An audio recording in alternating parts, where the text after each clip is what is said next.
Matt wants to replace his aging Nissan Juke with a wagon, and he's got $30,000 to spend. What car should he buy?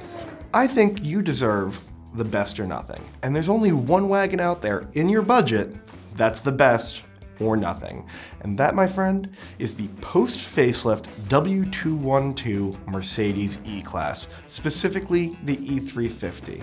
Now, I know you're kind of worried about reliability, but let me tell you, there's a reason that these things are taxis all over Europe. They are bulletproof. It is the classic wagon. It's the gold standard of wagons. Every other wagon you're gonna look at, whether it's an Audi Allroad or a Volkswagen All-Track or a Subaru Outback, they're not gonna have the really cool jump seats in the rear that makes that car a 7-seater. In your budget, you're gonna be able to find every E-Class under the sun, provided it has about 60,000 miles and you're okay with going for like a 2014, 2016, 2017-ish model year range.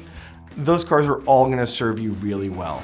You've got Mercedes' tried and true 3.5-liter V6 motor, a 7-speed automatic, and all-wheel drive. So you're not gonna get caught in the snow or anything. You got that 4MATIC to scoot you on out. You, your kids, your dogs, whatever else, whatever you wanna pack in the back of that car, it's gonna fit.